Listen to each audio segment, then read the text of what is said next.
Top story, and our top story is India at the United Nations making it very clear it is India's right to carry out a preemptive strike to prevent an imminent terror strike. And India gave out details. So our Deputy Permanent Representative at the United Nations, Nagaraj Naidu, Ambassador Naidu, made it very clear. So if a host country, read Pakistan, is either unwilling or unable or complicit in a terror strike, then India reserves the right to carry out a surgical strike. Take a look at this report.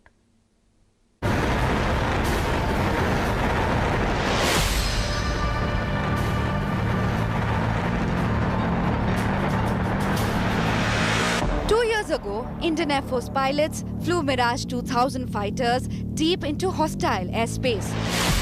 Firing deadly precision weapons, they dealt a big blow to a major terror facility in Pakistan's Balakot. 2 years on, the Balakot surgical strike still singes Pakistan.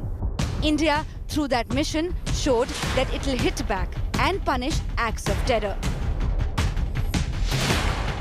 On Thursday, India held Pakistan to account at the United Nations Security Council for harboring terrorists and justified cross-border action against non-state actors.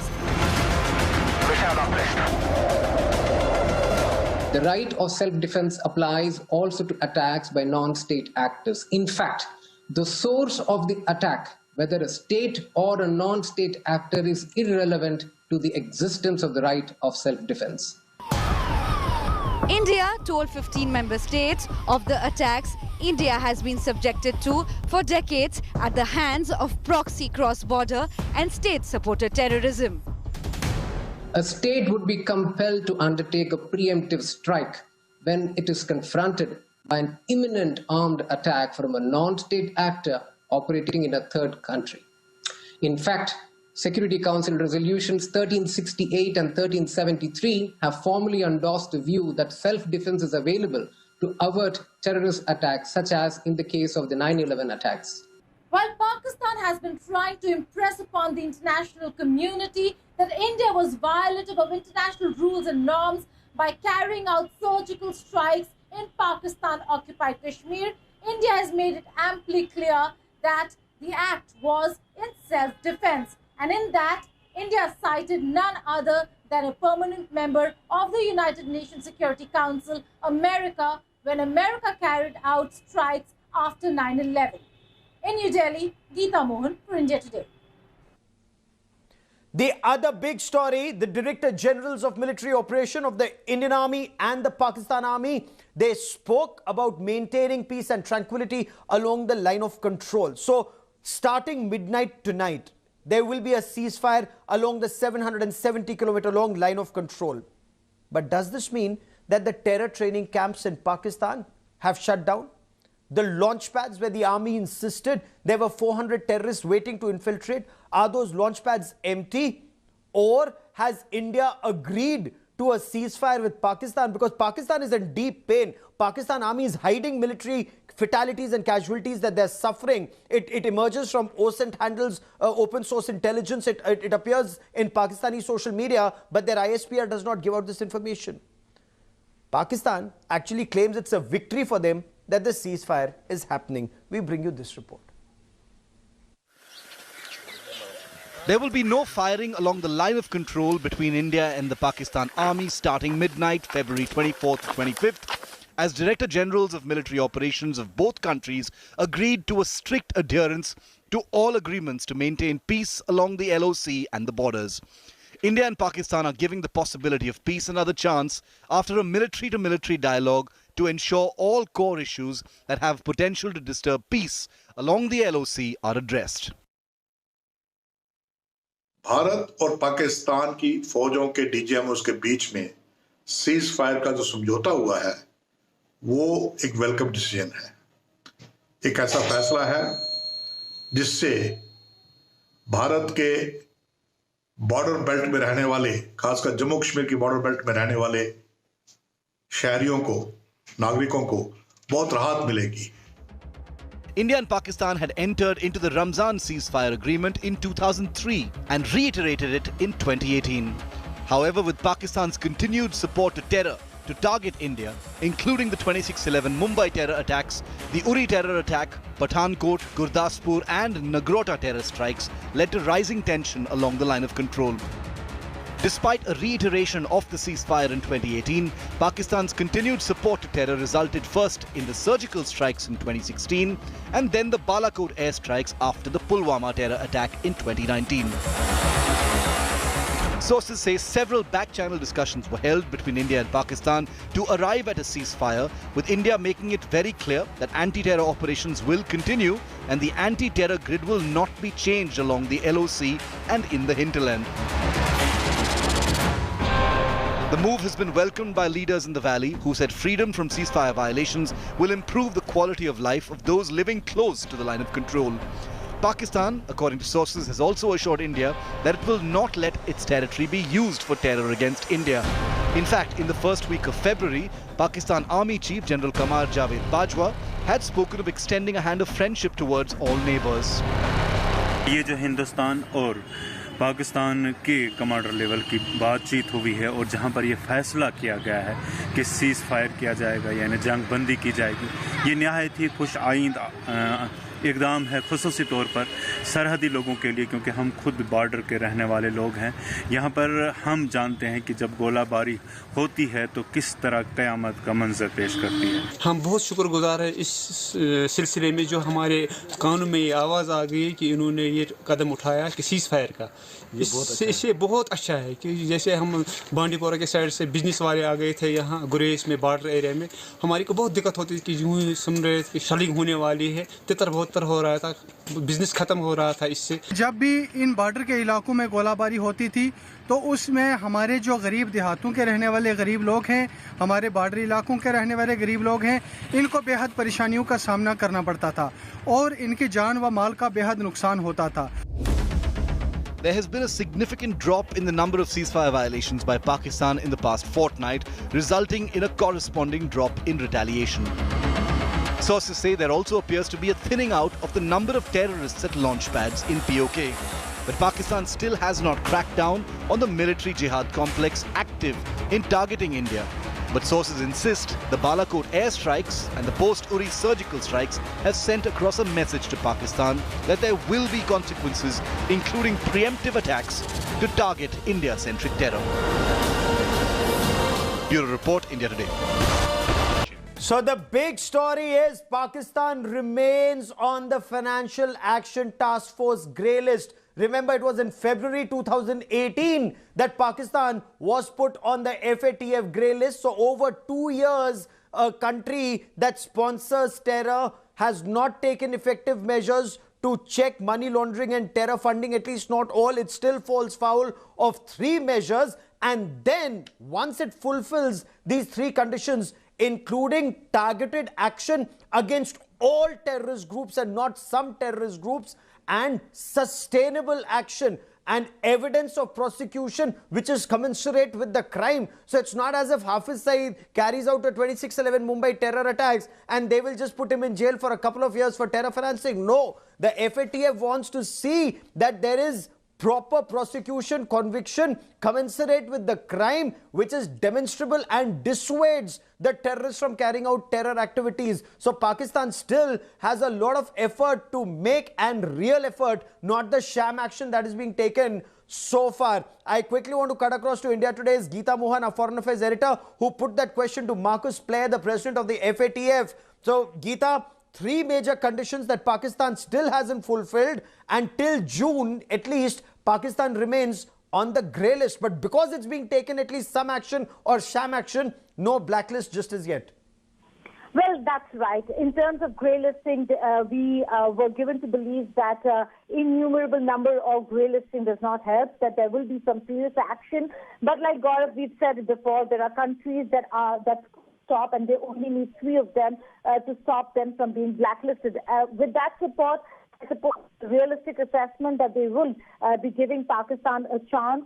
Also remember, only 3 left, so quite significant, but a very important ones over here where Pakistan is lacking in demonstrating prosecutions against targeted persons. That's the exact question that I asked him, while he said that they're not an investigating agency, he very clearly said that it also means that they will continue monitoring intent, whether if Pakistan is showing demonstrating action against such terror elements. So apart from the fact that financing continues by the state in Pakistan of these terror elements, prosecution is certainly a concern, and that certainly is number one, where of the three remaining parameters. Geeta, stay with me for a moment. I also want to bring in Taha Siddiqui, a Pakistani journalist in exile in Paris, who joins me on the broadcast. Taha, are you disappointed that it's still grey list, or will Pakistan, in your appreciation, and since you're now in exile from Pakistan, Taha, will Pakistan take real action against terrorists like Hafiz Saeed or Masood Azhar and their terrorist organizations, or will they continue to generate funds? Well, from what I understand and from what I know, and I've been reporting and covering this issue for a very long time, the kind of entrenched network that Pakistan has when it comes to militant networks like the Kashmiri militant networks who gather money for the Kashmir cause, or the Afghan militant networks who carry, for Afghanistan, or other international sort of jihadi elements. Even I remember once I did a story about them collecting money for the Myanmar, Burma, Rohingyas militancy over there. So in Pakistan, I mean, there's an active network of militants that continues to operate through the seminaries, which continue to operate across the country. Okay. So I'm not sure how much of that, a network itself will be dismantled. Of course, the kind of action we will see will be after, these names, the names that have become popular in the media. For example, Hafiz Saeed, we'll see some cosmetic action, some kind of, if you remember, we were talking about this the other day with Omar Said Sheikh. For 20 years, he was behind bars, but then now they're letting him go. Yes. So they might, the prominent militants might be prosecuted and might be, put behind bars. But there are hundreds of others, Hafiz Saeed in Pakistan. There are hundreds of other Masood Azhars in Pakistan, absolutely. or other Afghan Taliban. And that is the problem. The problem is whether or not the military wants to give up this policy. And I don't see that happening anytime soon. Stay with me, Taha. Let me put this question to senior journalist Mona Alam, who joins us from Pakistan. We also have Sushant Sareen, a senior fellow of the Observer Research Foundation with us, and Lieutenant General Vinod Bhatia, former Director General of Military Operations. But Mona, if I may, your country remains on the FATF grey list. It still has not taken demonstrative, sustained action against terrorists like Hafiz Saeed, no action against Masood Azhar. Omar Said Sheikh has been acquitted because of paucity of evidence or lack of evidence in courts of law, and the FATF clearly not impressed. Three major parameters still pending. If you look at it in another perspective, then there are 24 parameters which have been fulfilled by Pakistan out of those 27 ones. And certainly, I mean, India, I know for a fact that India has been trying hard to get Pakistan blacklisted, and I do not deny India the right of any diplomatic efforts whatsoever that it's undertaking to do so. But having said that, I think it's also Pakistan's right to lobby in its own favor, because yes, there are three members which will wholeheartedly support Pakistan and would never let Pakistan be blacklisted, at least as per wishes of India. And those three members are China, Malaysia, Turkey. We are all well aware of that fact. Also, yes, I must agree that there are not sufficient members as to whom Pakistan, I think, appears fulfilling parameters of the FATF. That is why we are still in the grey list. So I think this is going to sustain at least till June for now. Having said that, whatever decisions that you're being that you're talking about or you're referring to, I think those are decisions by the civilian courts of Pakistan. Why would your country not take action? Why would your country not take action against terrorists like Hafiz Saeed? No, it's just bizarre, Sushant Sareen. Pakistan is like, on a bent knee going to China, Malaysia and Turkey. No, hold on. No, courts where no evidence is produced. And that is why, by Sindh government and by the federal government, it's bizarre. I mean, they want. It has been challenged because you had the FATF sword on your head. But let me bring in Sushant Sareen. You can't just ridicule courts of Pakistan like this. Which means I wouldn't ridicule some court of India, no matter how disagree, how bad I find you cannot compare the two. You cannot compare the two. You can't compare chalk and cheese and apples and oranges. You can't compare a state sponsor of terror with a democracy. But Sushant Sareen, it's bizarre that Pakistan on a bent knee will go to China, Malaysia and Turkey, come on, there is so much I can say, but let's not get digressed because you'd love this issue to go elsewhere and not on Pakistan being a state sponsor of terror. And I'm going to stick just to that, Mona Alam.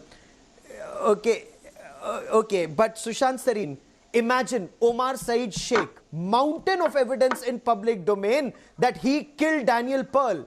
And he's been acquitted by this so-called honorable judiciary of Pakistan that Mona Alam, an independent journalist, so-called, would try and defend. Let's get that very clear. Well, at least in public, I don't know what you may want in private in Pakistan. Your courts don't want him hanged, that's for clear. Your army perhaps doesn't want him hanged. But otherwise he would have been hanged by now. Remember, your former prime ministers have been hanged. Our provincial government, our federal government, I mean, seriously, but Sushant Sareen, please respond.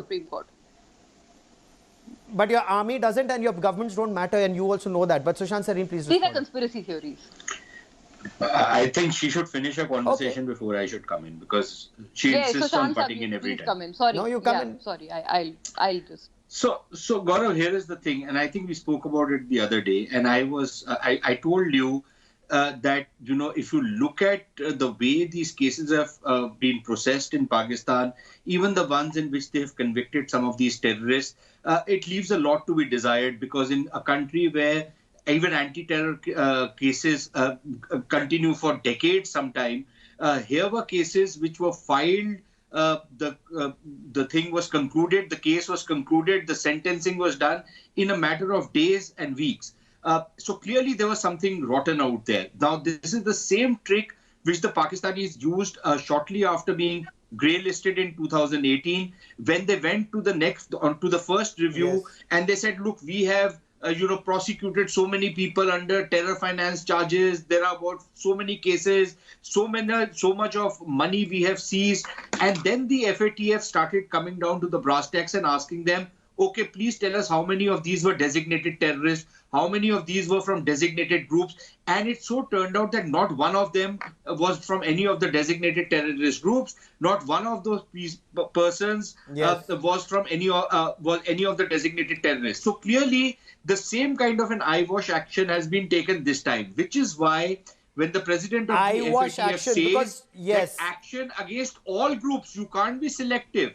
Again, the problem out here, where I'll just take what Taha said forward, is that FATF's mandate is only on UN designated terror groups. Now, the problem is that Pakistan has a whole lot of other groups which might have been designated by the US State Department, but not by the UN. So Pakistan will not be obliged to... I'll come to them in just a moment. I'll come to them in just a moment. But the tragedy is, no, give me 30 seconds. Let me bring in Mona once again. The tragedy is, Mona, you're not even taking action against UN designated terrorists. What to say of US designated or other terrorists? Look at Masood Azhar, for example. No action against Masood Azhar. He's a UN designated global terrorist of Jaish-e-Mohammed. I mean, these institutions. Forget about US. Why is your country not taking action? I fail to understand. You can't say US doesn't have a say in FATF, Gaurav, or we can't claim here that US doesn't have a say in the United forget Nations. US. Why is Imran Khan not taking action against Masood Azhar? Imran Khan is not the authority here. These cases are already there in our courts, in our high courts, our Supreme Courts. I mean, they're there. Why would Imran Khan intervene in any judicial matter? This is undemocratic, for God's sake. Okay, so I completely agree. Illegal. I completely agree with you that Imran Khan doesn't matter. I agree with you to that extent that Imran Khan doesn't matter. I agree with you. But Taha Siddiqui, thank you for saying he hasn't even been prosecuted. He has judiciary in India. No. Again, you will come to Modi Sahab. Boss. No, again, Mona, you stop heckling. Mona, stop heckling. No. either you don't know basic law. For anybody to take action, for judiciary to take action, the prosecution has to prosecute. The prosecution has to prosecute. Taha Siddiqui, the tragedy is Imran Khan, as Mona Alam very rightly says, does not matter. They do not. Masood Azhar has not been prosecuted. Taha Siddiqui, Taha, there we have to have facts. Mona may not know facts. At least you know facts. No, definitely. The problem is that whenever they want to prosecute someone, and that's what we've been discussing here also, and what Sushant was saying also, is that when they want to prosecute someone for some kind of cosmetic action, for some kind of headlines, they do that. And we've seen that kind of action leading up to FATF, that there were suddenly these prosecutions that were showing up. But again, I mean, there has been no transparency what this prosecution meant. None against Masood Azhar. We don't still know that this prosecution was linked to, for example, the Mumbai terror attacks, which Pakistan, the FIA, the Federal Investigation Agency itself has said that was emanated from the Pakistani soil. The Mumbai trial attacks continue to sort of, nobody has been prosecuted for that in that way. So, I mean, the problem is that here, whenever the Pakistanis want to, when the Pakistani prosecution wants to do it, the government wants to do it, the courts move in favor. We know the Pakistani courts, are pressurized. There are judges who said that. There's the media who says that. We know that the Pakistani courts are not independent. So, I mean, at the end of the day, all of this is just posturing that Pakistan does. Sometimes it wants to show the world that it's doing something, but at the back end, that's what we need to know, whether or not Pakistan military wants to give up its strategic proxies. And from the looks of it, what is happening in Balochistan, what is happening in Waziristan, what is happening in the tribal belt, across Pakistan, the militant networks continue to operate, continue to, fund their activities, finance their activities, continue to have safe houses. And all of that is very much apparent, it's already known. Okay. And before I bring in Mona Alam once again, and Mona, that is why you need to brush up on facts. So far, that Maulana of terror, Masood Azhar, who's a UN designated global terrorist, who's wanted for an attempt to assassinate your military dictator and president, Pervez Musharraf, he has not been prosecuted. So let's go by facts. On India first, it's always facts and not ISI propaganda. No, don't think. No, facts. Don't think. Come with facts, argue with facts. But General Bhatia, forget narrative. Facts win. Facts will win. Your military does not take action against Masood Azhar, the Maulana of terror. Why? When he's tried to assassinate your own president, Pervez Musharraf. Why isn't Masood Azhar hanged? Yeah, that's exactly no, what he's I'm not saying. in Pervez Musharraf was a dictator, right? He was a military ruler. He was a former general. He was also your president. This is exactly what we are saying. Why isn't your president? Why isn't the military hanging Masood Azhar for that attempt of assassination on Pervez Musharraf? It's not even prosecuting him. It's not even prosecuting General Bhatia. General Bhatia, that's the tragedy. That is how powerful Pakistan's deep state is. You must research. You're a journalist. You must research this, Mona Alam. Masood Azhar has not been prosecuted despite attempting to assassinate. Since it is such a logical one, I really want to know. Oh, it's absolutely logical. And it's factual. It's factual. Why doesn't the same court hang Masood Azhar for that assassination attempt on former General Pervez Musharraf? Because he's even more powerful than Pervez Musharraf, and Pervez Musharraf said so in as many words. Because he's even more powerful. The deep state in Pakistan is so powerful. General Bhatia, that's the fact in Pakistan, that you may attempt to assassinate their president, their military dictator, and yet the state is so weak against people like Masood Azhar. That is the tragedy, and we are signing a ceasefire agreement with such a country today. General Bhatia. Yes, I think we are signing a ceasefire agreement. Ceasefire agreement did exist and it has been violated. But coming back to your discussion, Gaurav, let me also point out one more fact which generally doesn't get mentioned. In UFA in July 2015, the two Prime Minister Modi and then Prime Minister Nawaz Sharif met, and it was decided by Prime Minister Nawaz Sharif that he will go back and give the voice samples of LoC, who was involved directly in the Mumbai 2011 attacks. And the day he gets back to Pakistan, lands out there, and the military tells him, no, that can't be done. because that is the conclusive evidence against LoC. And they say no, the Pakistani courts will not allow the samples to be given to India. So I'm sure the head of the state knew that when he was discussing with another head of the state in UFA. So these are every time you want to progress forward, you want to progress something, and there's this deep state which is there, there are proxies which are there, and they have more say in India-Pakistan relations, and they dictate to the Pakistan dispensation what to do, what not to do. So there was this... oh, absolutely. There is information that's coming in that Pakistan's National Security Advisor General, stay with me for a moment, Pakistan's National Security Advisor Mohid Yusuf, he has just claimed that this ceasefire agreement between India and Pakistan is a victory for Pakistan. The fact that from midnight tonight, so 2 hours, 1.5 hours from now, there will be no firing at the LoC. Mohid Yusuf claims it's victory for Pakistan. Mona Alam, how is this victory for Pakistan? I don't think it's victory solely for Pakistan. I think this is a victory for the saner elements on both sides of the border.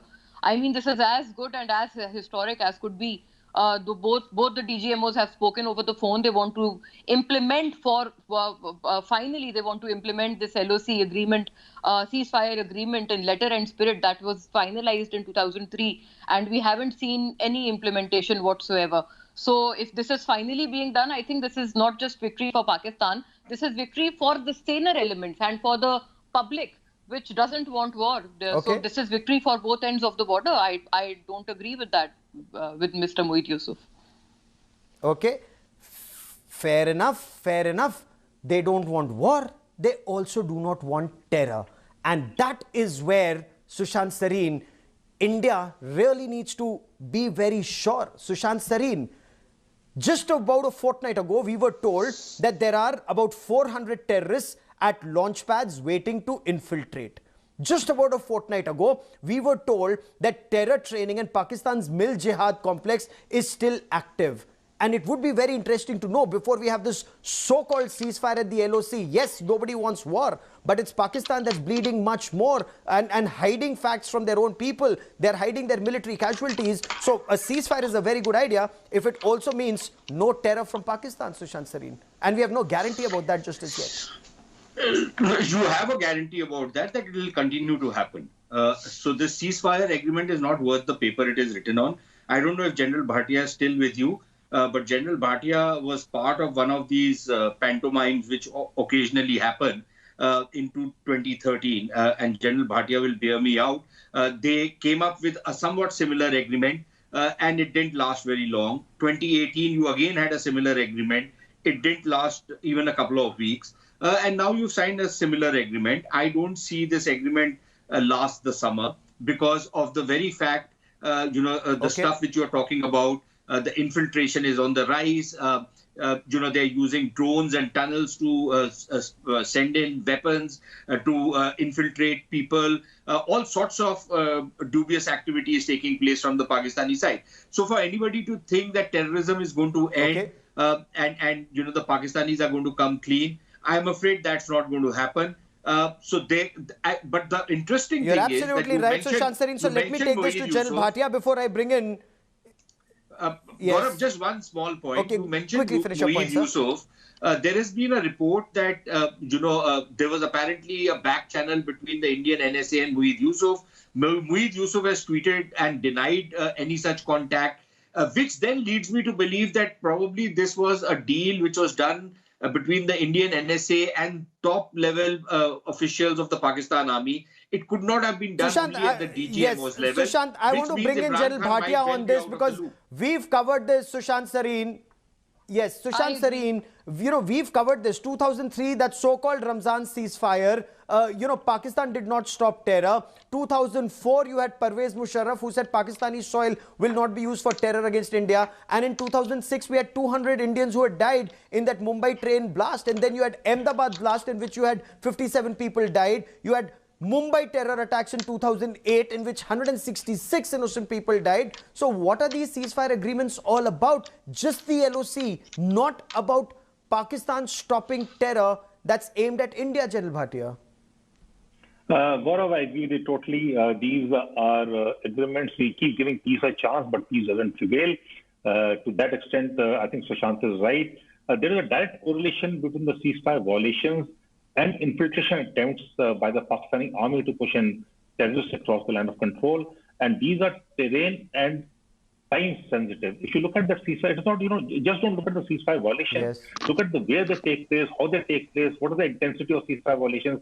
A very simple question I asked, and I hope the Pakistani army doesn't take this as a thing. There will be no ceasefire violation east of Zotala. Mashko sector, Dras, Kapsar, and we all know those sectors, yes. And we've been there. Why are there no ceasefire violations out there? Because infiltration cannot take place out there. Why are they south and north and south of Pir Panjal, mostly south of Pir Panjal in the area of Punch, Medar, I have found the division out there. So you find that this is directly linked to infiltration attempts, and for Pakistan, it is a compulsion to have certain levels of violence, especially in Jammu and Kashmir. They need that certain number of terrorists to make sure that the violence remains out there. Violence levels in Kashmir today are relatively, there's peace. They're actually subcritical at a number of places, a number of districts. So Pakistan cannot afford that. But Pakistan was being heavily punished in retaliation. Unless Pakistan is bleeding so hard. Exactly. Is Pakistan bleeding so much, Mona Alam, that Pakistan army, and you're hiding your casualties, we know that because it appears on your Facebook and Twitter and social media, but doesn't appear in ISPR press releases. Is this because Pakistan army is bleeding? That's why you want ceasefire at the LoC. Will it also mean that terror launch pads, terror training, all of that will stop, and prosecution of terrorists like Hafiz Saeed and Lashkar-e-Taiba and Jaish-e-Mohammed and all of that will happen in Pakistan, Mona? Look, I think this good news is being portrayed in very bad light. To all my respects to both the gentlemen, I don't think both these matters can be equated. I mean, the DGMOs have spoken, and the implementation of this LoC ceasefire agreement in letter and spirit, this is one matter.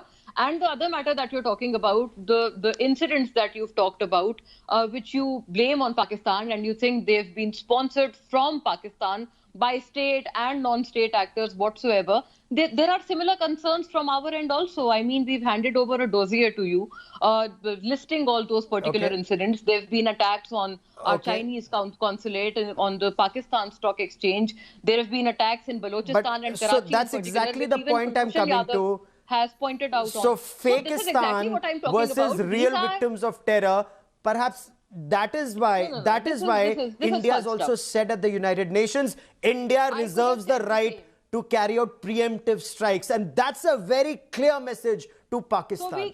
That in case this time there is something, there will be. No, you cannot. You cannot. Only your terrorists can do it. So only your terrorists can do it. Your army and Air Force are too timid to do it, and we've seen that in the past. But that's not the point.